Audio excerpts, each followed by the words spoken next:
Oramos, ó Pai, por maior liberdade do Espírito Santo no nosso meio. Pai, nós oramos pedindo, Deus, que a igreja do Senhor seja uma igreja, Pai, ó Deus, movida, Pai, nos dons espirituais. Pai, oramos por conversões, por verdadeiras conversões. Oramos por arrependimentos sinceros diante do Senhor. Pai, que haja amor profundo entre os irmãos. Pai, nós oramos para que haja uma liberdade do Teu Santo Espírito entre nós. Toda resistência no mundo espiritual, Pai, contra a igreja, Pai, contra os Teus filhos, nós repreendemos, rejeitamos, em nome de Jesus. O sangue de Jesus tem poder sobre nós. O sangue de Jesus tem poder sobre nós, a nossa vida, nossa casa, nossa família, a igreja do Senhor. Levante as suas mãos em nome de Jesus e ore ao Senhor. Fala, Deus, essa noite, fala comigo, Espírito Santo. Eu estou aqui, Pai, eu vim ouvir a sua voz.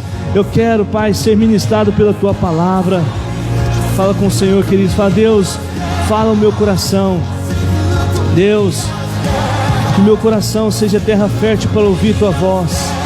Pai, eu quero ter, Pai, ouvidos sensíveis nessa noite, em nome de Jesus. Pega a sua Bíblia, querido, e vamos fazer a nossa declaração de fé, em nome de Jesus. Diga assim: eu sou, mais forte, diga: eu sou tudo aquilo que a palavra de Deus diz que eu sou. Eu posso tudo aquilo que a palavra de Deus diz que eu posso. Eu tenho tudo aquilo que a palavra de Deus diz que eu tenho.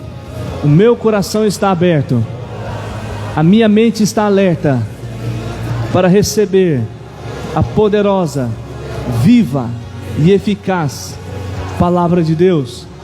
Fala: eu serei transformado de glória em glória, em nome de Jesus. Amém. Glória a Deus. Queridos, abra sua Bíblia no livro de segunda carta de Paulo aos Coríntios, no capítulo 12. Segunda carta de Paulo aos Coríntios, no capítulo 12.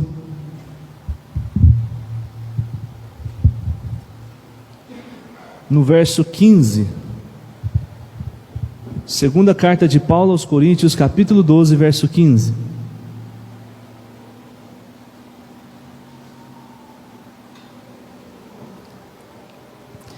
Ainda em pé, em reverência à palavra do Senhor, diz o texto: assim, de boa vontade, por amor de vocês, gastarei tudo o que tenho e também me desgastarei pessoalmente. Amém? Somente a parte A do versículo. Pode se sentar em nome de Jesus.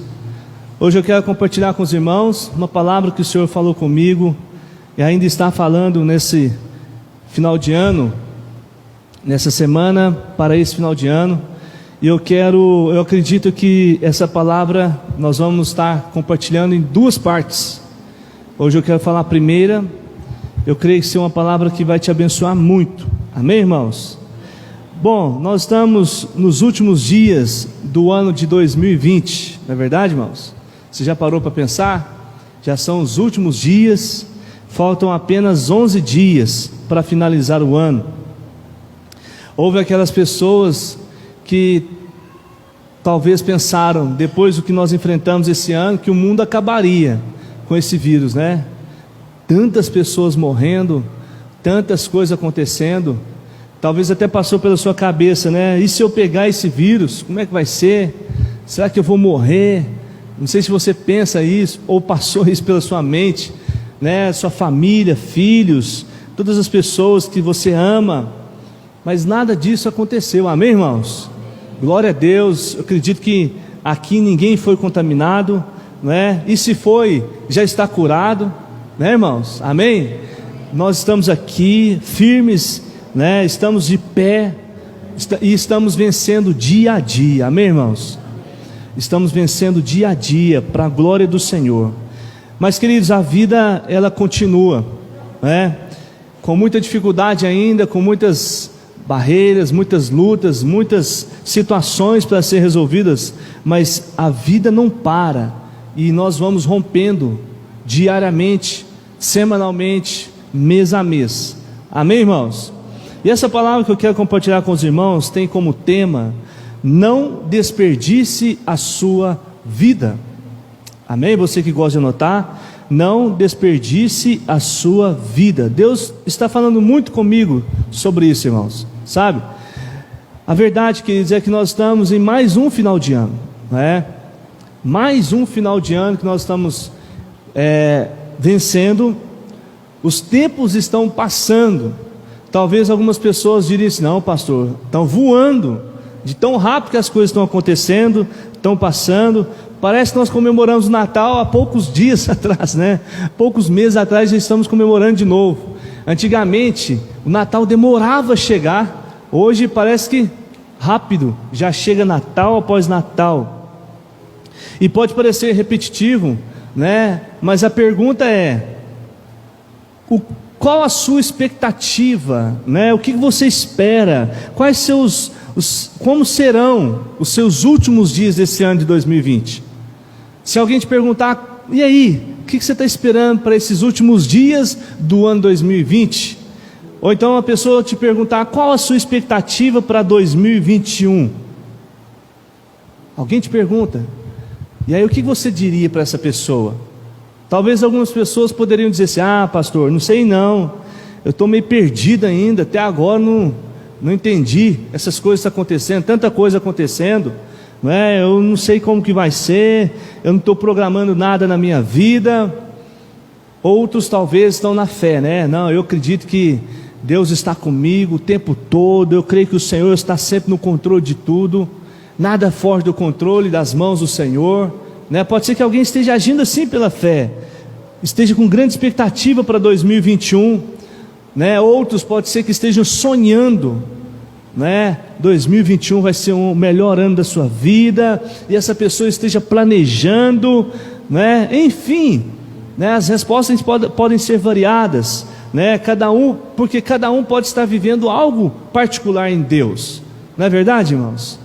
Mas, queridos, o que o Senhor tem ministrado ao meu coração é que se alguém te parar e te perguntar, e fizer algumas perguntas para você, por exemplo, você não precisa responder para mim, mas medita nessas perguntas. Se alguém para você e pergunta: por que você faz o que você faz? Por que você faz o que você faz? Se você parar de fazer hoje o que você faz, alguém sentiria falta? As pessoas notariam, as pessoas dariam falta. Qual o impacto causaria nas pessoas à sua volta você não fazer mais o que você faz? Nesse sentido que eu quero dizer, você faz com a sua vida, você faz através de você para alguém. Amém, irmãos? Se você morresse hoje, que falta você faria? Você já parou para pensar nisso, irmãos? Você já se perguntou se o que você faz é realmente necessário fazer? Já pensou nisso? Se o que você faz, com aquilo que você gasta a sua vida, aquilo que você gasta os seus dias, se é necessário fazer, realmente é importante fazer isso? Como você utiliza as 24 horas do seu dia? Você acredita que você aproveita o máximo do seu dia? E assim nós podemos dizer da sua semana, do seu mês, do seu ano. Você pode dizer que esse foi um ano proveitoso para você? Ou você vai ser mais um que vai jogar a culpa no Covid? Ou você vai jogar a culpa no governo, no prefeito, no presidente? Você aproveita o máximo do seu dia? Sim ou não? Você acredita que está fazendo aquilo que Deus espera que você faça? A dinâmica é essa: alguém para você e pergunta. A pessoa para você no caminho e pergunta. Ela chega para você e pergunta: você acredita que você está fazendo aquilo que Deus espera que você faça da sua vida? A pergunta é: se você continuar fazendo a mesma coisa que você faz hoje, por mais 20, 30 ou 40 anos, você morreria feliz? Sim ou não? Você morreria com a sensação de que eu cumpri o meu propósito, eu cumpri a minha missão? Quantos estão entendendo? Sabe, queridos, eu entendo que as respostas a estas perguntas difíceis, não são? Elas estão na maneira como nós enxergamos a vida. A resposta está na maneira como você enxerga a sua vida. Paulo, ele disse: de boa vontade, por amor de vocês. Paulo diz em 1 Coríntios 12, 15, ele falou: de boa vontade, por amor de vocês, ele diz: gastarei tudo que tenho e também me desgastarei pessoalmente. Sabe, queridos, Paulo, ele revela para nós que ele entende a sua missão de vida, e que ele entende que essa missão de vida, a sua razão de existência, era viver por amor ao Evangelho, viver em função dos perdidos, viver em função do reino de Deus. E por isso ele fala: eu gastaria tudo que eu tinha. E ele diz ainda: eu me desgastaria pessoalmente. Ou seja, ele não só gastaria os seus recursos financeiros, mas ele também se desgastaria pessoalmente. Ele investiria sua própria saúde. Na verdade, ele investiu a sua própria saúde em prol do reino de Deus, para que se cumprisse o chamado de Deus na vida dele. Quantos estão entendendo? Diga amém. Sabe que nós estamos falando de não desperdice a sua vida, e Paulo está revelando para nós como ele gastou a sua vida. E olha que Paulo, ele estava dizendo isso, né, para uma igreja complicada, a igreja de Corinto, que era uma igreja de coração duro, uma igreja teimosa. Quando você lê as cartas, a primeira e a segunda carta de Paulo aos Coríntios, você vê as lutas que ele enfrentou naquela igreja. Mas mesmo sendo essa igreja, mesmo assim, Paulo não desistiu do ministério que ele tinha com aqueles irmãos, com aquela igreja, né? Ele estava disposto a se sacrificar pelos coríntios, ele estava disposto a sacrificar a sua vida, a desgastar a sua vida e amá-los, mesmo quando eles recusassem corresponder a esse amor. Amém, irmãos? Sabe, queridos, Paulo, ele se recusa a permitir que a relutância por parte dos coríntios, daquela igreja, limitasse o cumprimento do seu chamado. Ele não aceita. Por mais que ele encontrasse dificuldade entre aquelas pessoas, ele não aceitou que essa dificuldade fosse motivo para ele abrir mão do chamado, para ele voltar atrás no chamado. Havia uma disposição na vida de Paulo de gastar a sua vida, se desgastar em prol do resultado final do reino de Deus na vida daquela igreja. Sabe, queridos, nós sempre teremos uma desculpa para não fazer aquilo que nós não queremos fazer, mas que deveríamos fazer. Sempre haverá uma desculpa para aquele que não quer fazer aquilo que deveria fazer. A frase é: eu não tive tempo. Já ouviu? Eu não tenho tempo.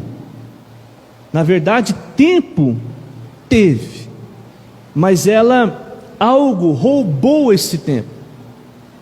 Na verdade, tempo teve, mas o tempo foi desperdiçado com algo desnecessário, com algo que não era necessário. Só, queridos, que a questão é que muitos não percebem que estão desperdiçando a sua vida com esse comportamento. Eles estão desperdiçando tempo, desperdiçando a sua vida. Deixa eu citar um exemplo para você. Quando eu estava preparando essa mensagem, eu lembrei disso. Todo menino gosta de ficar brincando. Na minha época a gente brincava na rua. Hoje os meninos brincam na internet, brincam no computador, hoje é tecnologia, né? Mas, né, minha mãe está aqui, não deixa eu mentir. Antigamente a gente brincava, era um monte de terra que ficava na rua, né, areia, e você ficava brincando ali. Na minha razão, da minha idade, eu queria brincar o dia inteiro, a tarde inteira. Na verdade, quando eu estudava de manhã, eu queria brincar a tarde inteira. E se deixar, eu queria brincar mais, brincar mais e mais. Só que na minha, mesmo sendo jovem, eu já tinha minhas obrigações. Tinha dever de casa, da escola, não é? Tinha cumprir minhas tarefas como estudante. E aí, pergunta-se, queria parar de brincar para fazer dever de casa? Não, queria brincar. Só que quando você escolhe brincar e não fazer dever de casa, brincar e não cumprir com as suas obrigações como estudante, o que acontece no final do ano? Não estuda para a prova. O que acontece com as provas? Tira nota ruim. E tirando nota ruim, você toma bomba. E você tomando bomba, você vai ficando 1, 2, 3, repetindo 4 anos. Isso não aconteceu comigo não, viu, irmãos? Mas a pessoa que se comporta dessa maneira, ela vai repetindo o ano. E de repente você vê lá, né, um sujeito com 20 anos formando no meio de menino de 12, 13 anos de idade. Né, Adriana? Imagina. Aí olha para a professora e olha para o rapaz que é cavalão no meio dos meninos. O rapaz está de barba. Aí pergunta. Aí os pais vão na formatura e perguntam: por que esse cara está aí? Pessoal, está formando junto com os meninos. Mas por que está formando agora? Ué, porque não estudou, enrolou, ficou só enrolando, brincando. Por quê, queridos? Na verdade, ele desperdiçou o seu tempo. Ele desperdiçou sua vida brincando, fazendo o quê? A coisa certa, brincar, mas na hora errada, na quantidade errada. Quantos entendem? A pergunta, queridos, é: em que você está desperdiçando a sua vida? Em que você está desperdiçando a sua vida? Já veio para você algo? A resposta a isso é: isso pode custar caro para você. Custou caro, por exemplo, que eu dei aqui, não custou, irmãos? Um marmanjo formando no meio de meninos. Imagina a foto, irmãos, da formatura. Imagina, irmãos, lá na formatura, todo mundo olhando, os pais olhando aquilo, a cena. E aí, custou caro, vergonha, não é? Ele andando no meio dos meninos, os menininhos brincando lá assim, e ele lá não queria brincar mais, porque já brincou, já tinha brincado, passado a idade de brincar. Sabe, querido, tudo é uma questão de ótica. Tudo é a maneira como você vê as coisas. Por exemplo, você já viu quando você chega com uma pessoa e você fala para ela assim: fulano, larga disso, você está perdendo tempo com isso. Fulano, para de fazer isso, você está perdendo tempo. Você está perdendo tempo. E a pessoa fala assim: mas eu não vejo dessa maneira. Não é? A resposta não é essa?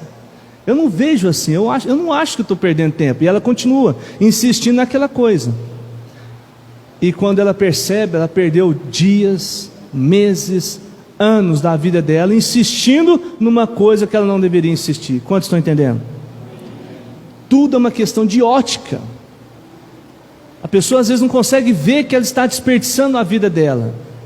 Aí você aconselha e ela fala: não vejo dessa maneira. O modo como você enxerga a sua vida molda a sua vida. Vou repetir: o modo como você enxerga a sua vida molda a sua vida. A maneira como você define a sua vida determina o seu destino.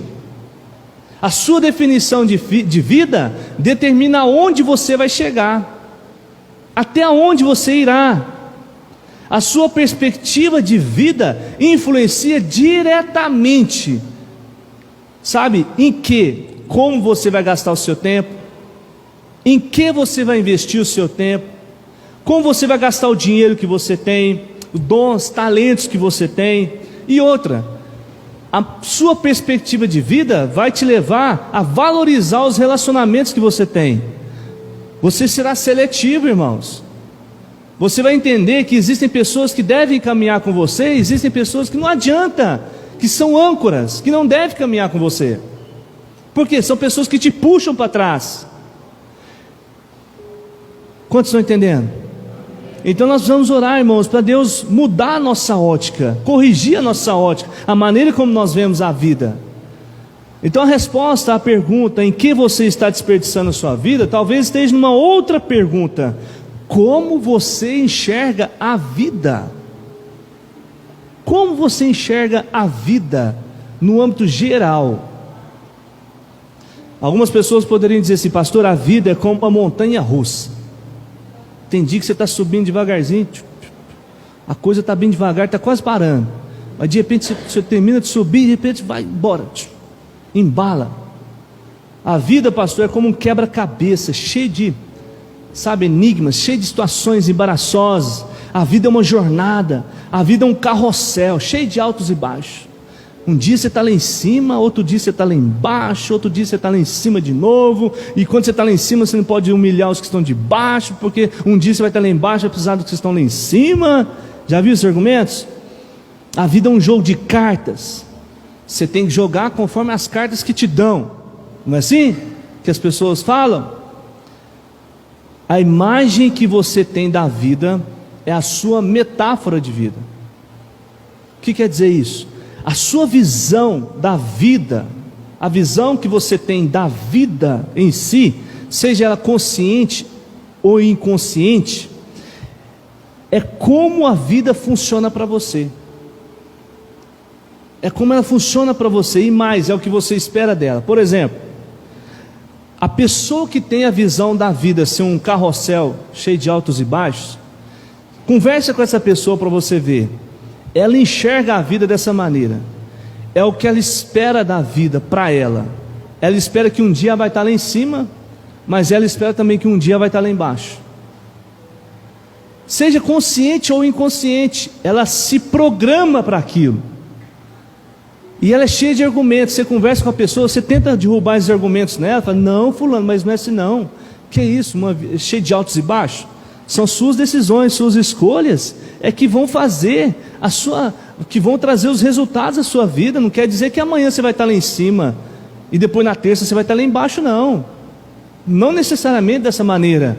Mas a pessoa que vê a vida dessa maneira, ela defende, ela usa argumentos, ela fala: é sim, olha, hoje eu estou por cima, hoje eu estou bem, mas houve um tempo que eu estava por baixo. Ou seja, a vida funciona assim para ela, e ela espera isso da vida como resposta para ela. Quantos estão entendendo, queridos? Agora, olha o que a Bíblia fala a respeito disso. Eclesiastes capítulo 3. Eclesiastes capítulo 3, verso 1. Abre lá, por favor. Eclesiastes 3, verso 1. Eclesiastes 3, 1 diz: para tudo há uma ocasião e um tempo para cada propósito debaixo do céu. Olha o que a Bíblia diz: para tudo há um momento certo. Eclesiastes 3, vou esperar se abrir para nós lermos juntos. Amém? Para tudo há um momento certo, uma ocasião e um tempo para cada propósito debaixo do céu. Olha só, há tempo de nascer, tempo de morrer, tempo de plantar e tempo de arrancar o que se plantou, tempo de matar e tempo de curar, tempo de derrubar e tempo de construir, tempo de chorar e tempo de rir, tempo de prantear e tempo de dançar. Amém, irmãos? E ele continua dizendo os tempos. Aí no verso 11 ele fala assim, ó: e ele fez tudo apropriado a seu tempo. Ele fez, Deus Deus fez tudo apropriado para o seu tempo. Ou seja, o Senhor deixa claro para nós, irmãos, que há o tempo para todas as coisas. Então você precisa organizar a sua vida em cima disso, dessa verdade, e entender que se você está desperdiçando a sua vida em alguma função, é porque você não está entendendo que há um tempo certo para todas as coisas. Então você precisa trazer isso para a sua vida e descobrir se você está vivendo o tempo de Deus para o hoje na sua vida, para o hoje, né? Da mesma forma que uma pessoa talvez não amadurece, a pessoa que cresce, não só em estatura, mas também avança na idade, e não amadurece, ela está vivendo o tempo errado, ela está vivendo o tempo talvez da sua infância, da sua meninice, da criancice.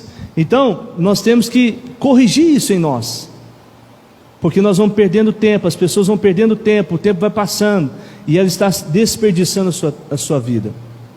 Eu quero caminhar para o final, dizendo para você uma história sobre uma parábola do filho pródigo. Você conhece muito bem esse jovem, nós já fomos ministrados em alguns momentos sobre ele. Mas esse jovem, essa parábola, né, ele é um exemplo para nós, de uma pessoa que agiu errado, ele teve consequências do seu erro, ele conseguiu enxergar o seu erro, e teve tempo para voltar atrás e corrigir o seu erro, e viver o que Deus esperava dele. Então vamos lá, Lucas capítulo 15. Versículo 11, abra sua Bíblia lá, vamos juntos. Lucas 15, 11. Lucas 15, 11. Nós vamos ler juntos. Lucas capítulo 15, verso 11.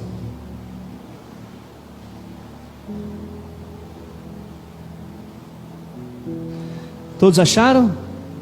Amém, irmãos? Jesus continuou: um homem tinha 2 filhos. O mais novo disse ao seu pai: Pai, quero a minha parte da herança. Assim ele repartiu a sua propriedade entre eles. Não muito tempo depois, o filho mais novo reuniu tudo o que tinha e foi para uma região distante. E lá desperdiçou. Lá o que, irmãos?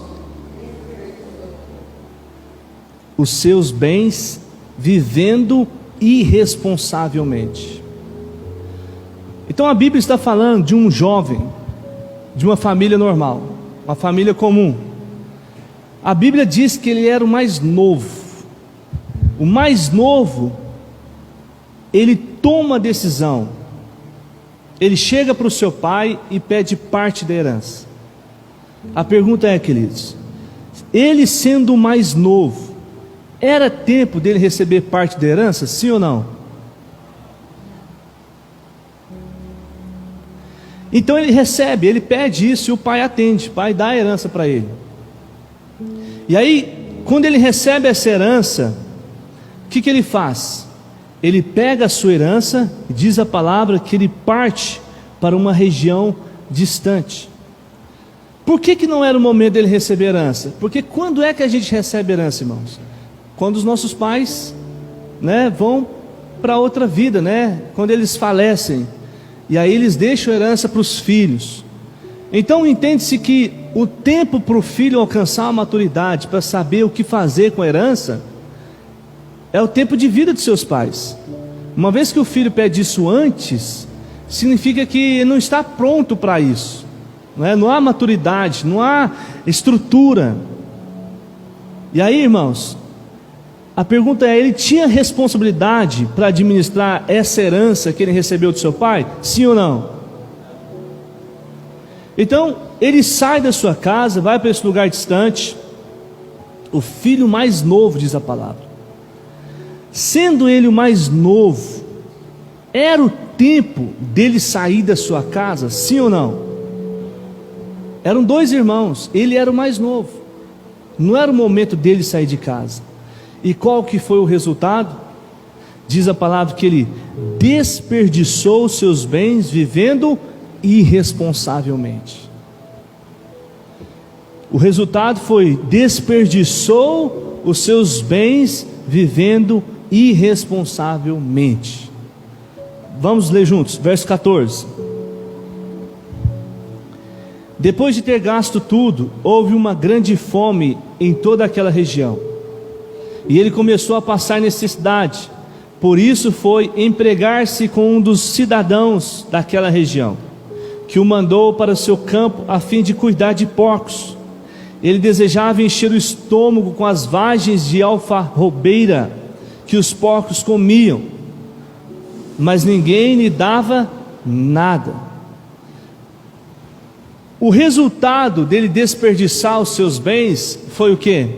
Ele se tornar escravo de um dos funcionários do seu pai. Diz a palavra que ele estava num lugar distante, ele gastou tudo que ele tinha, passou fome, e como não tinha recurso, o que ele fez? Começou a correr atrás, e ele se tornou funcionário, empregado, escravo de um dos funcionários do seu pai. E aí ele começou o quê? A cuidar de porcos. E cuidando de porcos, o que ele fez, irmãos? Ele não tinha recurso, ele começou a comer, ele desejou comer. O que porco come, irmãos?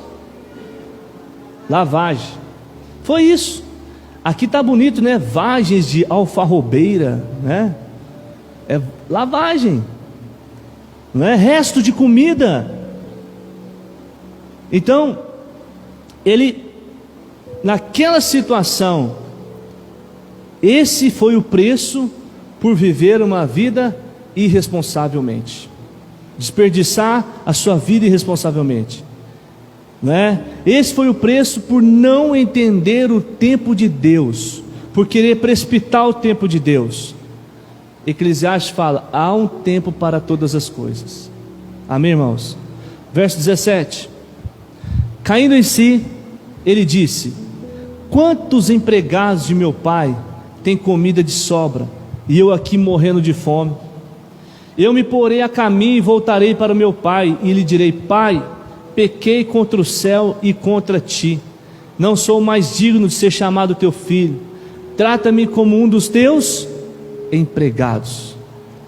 Sabe, irmãos, aqui eu gosto muito desse verso 17. Caindo em si, ele acorda para a vida, ele desperta, ele entende, ele fala: meu Deus, o que eu fui fazer? Como eu pude tomar essa decisão? Aí ele fala: quantos empregados de meu pai têm comida de sobra? Eu imagino que ele estava lá, né, no meio dos porcos, no meio daquela situação terrível, e aí ele pôde pensar: quantos empregados de meu pai têm comida de sobra, e eu aqui morrendo de fome?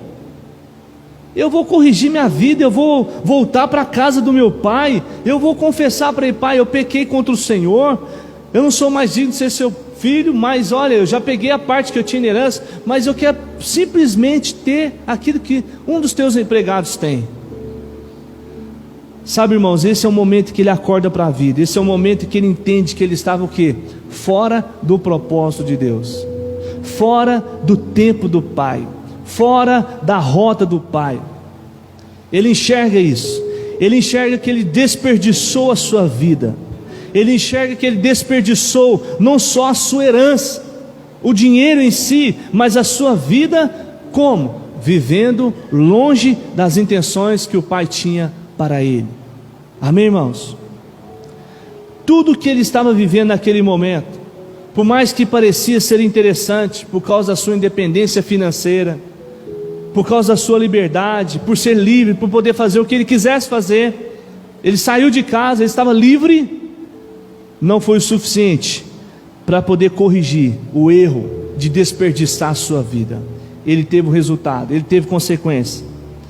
Foi um tempo gasto no momento errado, ele gastou a sua vida da forma errada, e ele viu a consequência disso, ele passou pela consequência, ele percebe isso, e ele reconhece que gastou o que não deveria ter gasto, e a Bíblia fala que ele corrigiu o seu erro, ele toma a decisão de voltar para o pai. No verso 20, vamos juntos, no verso 20, a seguir, levantou-se e foi para o seu pai. Amém? Olha para mim, irmãos. Ele levantou e foi para o seu pai. A pergunta é: você quer corrigir a sua vida? Você entende que de uma certa maneira você estava desperdiçando a sua vida? Você reconhece que estava desperdiçando a sua vida, perdendo tempo com coisas que você sabe que não era propósito de Deus para a sua vida? Com coisas que você sabe que não é plano de Deus para a sua vida? A palavra de Deus para você nessa noite é: volte-se para o Senhor. Ele é o autor da vida, amém, irmãos? Foi Ele quem nos criou para um propósito. Ele sabe tudo sobre nós. Quanto tempo você vai ficar esperando passar? Nós já estamos finalizando 2020. E quantos anos já se passaram? E você insistindo, continua insistindo numa situação na sua vida e que você sabe que não está alinhado com aquilo que é de Deus para você. É triste quando você conversa com uma pessoa e essa pessoa chega para você e ela fala assim: pastor, eu já perdi 5 anos da minha vida nessa situação. Pastor, eu perdi 10 anos da minha vida num relacionamento. É triste, irmãos. Mas pior é quando a pessoa não consegue enxergar, não consegue sair desse buraco.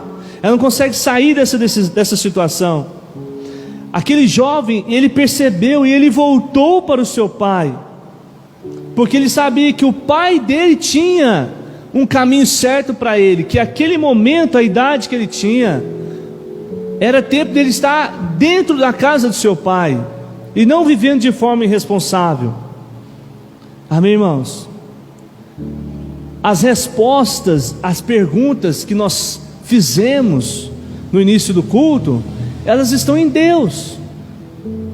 Como eu disse para você, se alguém te parar no caminho e te perguntar por que você faz o que você faz, aí você vai lembrar assim: eu tenho que ir para Deus, no Senhor eu vou encontrar respostas. Por que eu faço o que eu faço? E se o que eu faço é relevante ou não? E se eu parar de fazer, fará falta a alguém? Quantos estão entendendo? Diga amém. Então, se alguém te perguntar: e se você morresse hoje? Você vai poder falar assim: eu morrer hoje, eu vou poder dizer que eu cumpri o propósito que Deus tinha para a minha vida. E aí, se a pessoa continua insistindo na conversa, fala: se você continuar fazendo por 20, 30, 40 anos a mesma coisa que você faz hoje, você morreria feliz? Eu posso falar que sim. Por quê? Porque hoje eu estou fazendo o que Deus quer que eu faça. Quantos estão entendendo? Se aquele jovem morresse, irmãos, aonde ele estava, em terras distantes, ele morreria feliz? Sim ou não? Sim ou não? Não, porque ele estava longe do pai. E aí ele decide voltar para a casa do pai. Ele decide corrigir a sua volta. No verso 20 ainda diz: estando ainda longe, seu pai o viu e, cheio de compaixão, correu para seu filho e o abraçou e beijou. Diga amém. Quero dizer para você nessa noite que o nosso Pai, nosso Abba Pai, o nosso Deus, Ele te espera de braços abertos. Amém, querido? Ele é o autor da vida. Se você sente que você está perdido, se você sente que você está desperdiçando a sua vida de alguma maneira, volte-se para o Senhor. Ele te espera. Corrija a sua rota. Coloque o Senhor como centro da sua vida, e você vai ver que a sua vida vai começar a tomar o caminho certo. Você não vai desperdiçar o seu tempo. Amém, irmãos? O verso 21. O filho disse: pai, pequei contra o céu e contra ti, não sou mais digno de ser chamado seu filho. Sabe, queridos, quem sabe esta é a noite de você se render ao Senhor. Quem sabe esta é a noite de você voltar para o Pai e dizer: tu és o meu Pai, o meu Senhor, eu sou teu filho. Quem sabe esta noite você parar de lutar contra Deus, Deus está falando com você e você está como se lutasse contra Deus. Não, não quero isso, eu não quero isso. Ou não é para você ir para tal lugar, você não, mas eu quero. E você está nessa queda de braço com o Senhor. Quem sabe essa é a noite de você, sabe, parar de lutar contra aquilo que é plano de Deus para a sua vida. Ou talvez de querer a sua herança e sair. Quem sabe esta noite de você tomar a decisão de não desperdiçar mais a sua vida, de gastar tudo aquilo que Deus tem para você, tudo aquilo que é plano de Deus para a sua vida. Amém, irmãos? Queria que você se colocasse de pé em nome de Jesus. E nós vamos ler juntos o verso 21. Mas o pai disse aos seus servos: depressa, tragam a melhor roupa e vista nele. Coloquem um anel em seu dedo e calçados em seus pés. Tragam um novilho gordo e matem-no. Vamos fazer uma festa em comemorar, pois este filho estava morto e voltou à vida. Aleluia. Ele estava perdido e foi achado. E o que, irmãos? Começaram a festejar. Eu creio, irmãos, que pode haver festa no céu nessa noite, amém? A Bíblia fala que quando um pecador se corrige dos seus caminhos, se converte, a festa nos céus. Queria que você fechasse seus olhos, em nome de Jesus. Eu não sei como você está gastando a sua vida, eu não sei como você está se desgastando, eu não sei como você está, sabe, investindo a sua vida. Mas Deus falou muito comigo essa semana, nesses últimos dias do ano: não desperdice a sua vida. A igreja não pode desperdiçar a sua vida. Jesus está voltando. Cada dia é importante para o Senhor. Cada dia que passa, vidas estão morrendo sem Jesus. Não vamos perder o foco, irmãos. Não vamos ficar distraídos com coisas que estão acontecendo. Jesus está voltando, sabe? E nós não podemos desperdiçar a nossa vida com aquilo que é desnecessário. Eu pergunto para você: como você está gastando as 24 horas do seu dia? Você entende que o que você faz hoje é relevante na vida de alguém? Como foi aquela pergunta: se você parar de fazer, vai fazer falta?